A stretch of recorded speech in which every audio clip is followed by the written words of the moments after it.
Hello दोस्तों, स्वागत है एक बार फिर से आपका मेरे चैनल पे लीगल न्यूज 127 पे।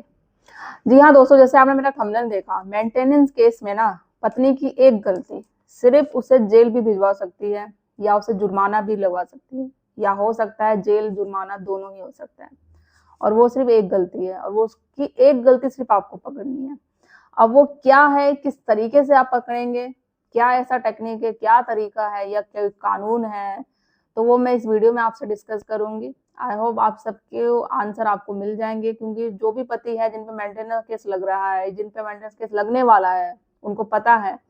कि भाई अब क्या करना चाहिए, कैसे मेंटेनेंस देने से बचना चाहिए।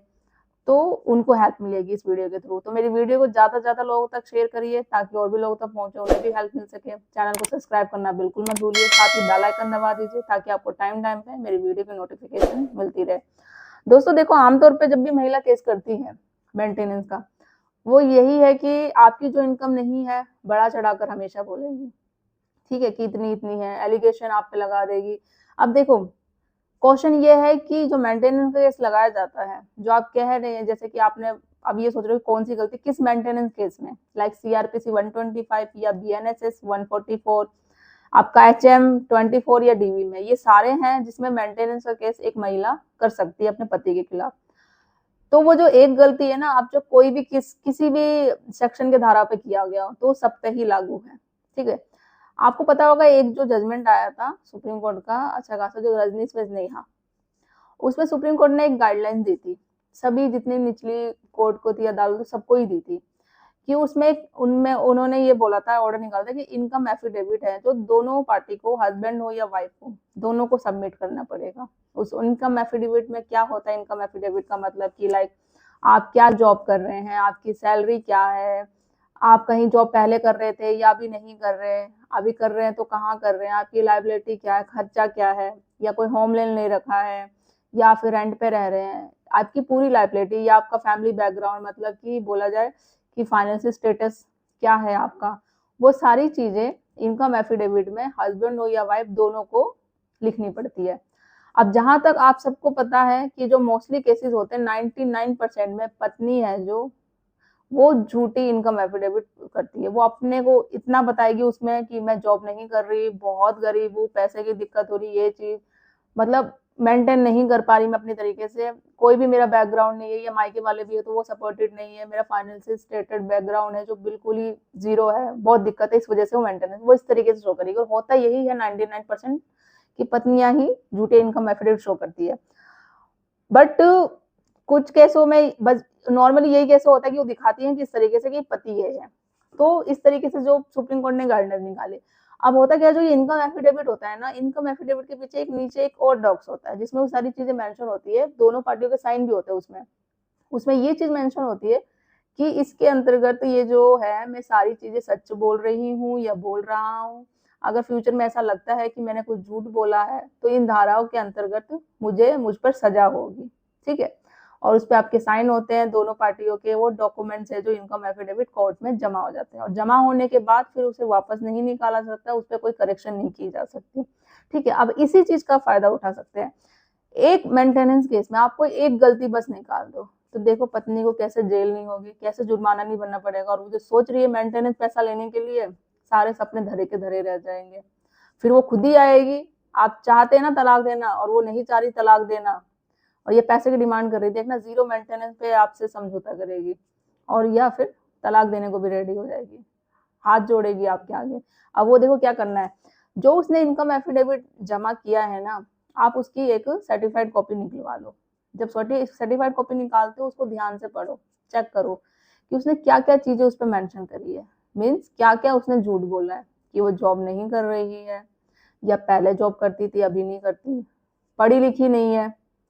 पढ़ी लिखी होने के बाद कोई जॉब नहीं कर रही है उसकी, इसने, या जैसे कि जॉब नहीं कर रही है, अगर उसने ये भी मेंशन कर दिया हाँ मैं जॉब कर रही हूँ, बट सैलरी आपकी सैलरी से बहुत कम बताया है और खर्चे उसने अपने ज्यादा बता दिए हैं,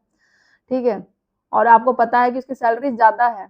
ठीक है, या आपके बराबर है, या आपसे, कई कई में तो पत्नियों की भी ज्यादा सैलरी होती है कि आपसे ज्यादा सैलरी, बट वो झूठ बोल रही है, ये सारी चीजें आप चेक कर लो, ठीक है। उसका प्रूफ आप इकट्ठे करो कोर्ट, फिर क्या करना है आपको,